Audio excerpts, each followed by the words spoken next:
झारखंड की राजनीति में जब बारिश का मौसम और धान रोपाई का व्यस्त समय एक साथ आ जाए तब बड़े बड़े राजनीतिक दिग्गजों के लिए भी रैली में भीड़ जुटाना लोहे के चने चबाने जैसा होता है। लेकिन जब मौसम की बेरुखी और खेतों की व्यस्तता को ठेंगा दिखाते हुए गांधी मैदान में जनसैलाब उमड़ पड़े तो समझ जाना चाहिए कि जिले की चुनावी विसात पर एक बहुत बड़ा राजनीतिक उलटफेर पक रहा है। गोड्डा जिले के तीनों विधानसभा क्षेत्र गोड्डा, पोड़ैया और महागामा में आने वाले समय में जो सियासी तूफान उठने वाला है उसका सीधा और जीता जागता ट्रेलर हाल ही में देखने को मिला, जहां एक श्रद्धांजलि सभा के बहाने झारखंड मुक्ति मोर्चा ने अपनी ऐसी जबरदस्त ताकत दिखाई कि विरोधी खेमे की नींद उड़नी तय मानी जा रही है। सर्वदलीय मंच पर जहां हर पार्टी के नेता सिर्फ श्रद्धांजलि देने पहुंचे थे, वहीं झामुमो ने इस मौके का इस्तेमाल अपने सांगठनिक रीढ़ और जनाधार की गहराई को नापने के लिए किया। राजनीतिक गलियारों में इस बात की पुरजोर चर्चा है कि यह भीड़ केवल किसी नेता के प्रति सम्मान भर नहीं थी, बल्कि आने वाले आगामी चुनाव के लिए एक बेहद मजबूत और ठोस जमीन तैयार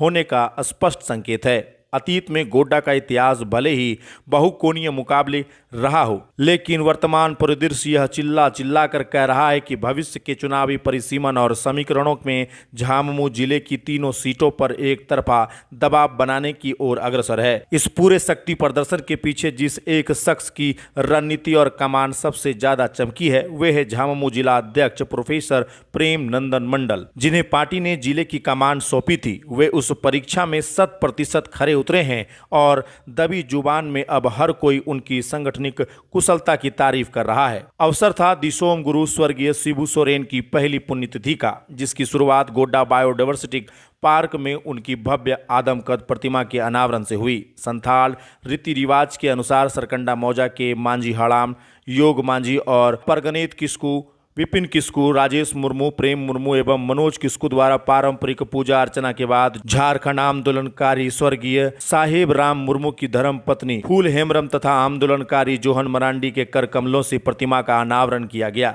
इस ऐतिहासिक पल के गवाह विधायक धनंजय सोरेन, प्रदीप यादव, उपायुक्त लोकेश मिश्रा, पुलिस कप्तान Mukesh Kumar, SDO, SDPO, DDC समेत हजारों कार्यकर्ता बने, जहां गगनभेदी नारों से पूरा इलाका गूंज उठा। इसके बाद काफिला गांधी मैदान पहुंचा, जहां सर्वदलीय सभा में जिला अध्यक्ष प्रेम नंदन मंडल ने अध्यक्षता करते हुए न सिर्फ गुरुजी के संघर्षों को याद किया, बल्कि भारत सरकार से दिसोम गुरु को भारत रत्न देने और उनके जीवन काल को स्कूल कॉलेजों के सिलेबस में शामिल करने की पुरजोर मांग उठाकर एक नया राजनीतिक विमर्श छोड़ दिया। यह कार्यक्रम साबित कर गया कि गोड्डा की राजनीति अब एक नए मोड़ पर खड़ी है।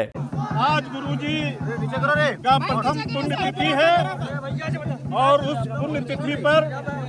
हम लोग उनके संघर्ष को, उनकी जीवनी को याद करते हुए उन्हें अपना श्रद्धा सुमन अर्पित करते हैं। और शिबू सोरेन जी अब हम लोगों के बीच नहीं हैं, लेकिन उनका आदर्श, उनका विचार, उनका संघर्ष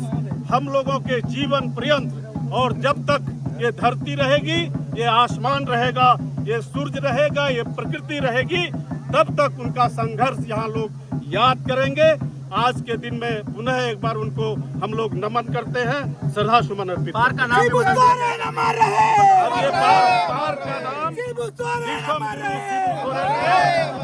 दिसोम गुरु शिबू सोरेन बायोडायवर्सिटी पार्क का आज से इसका नामकरण हो।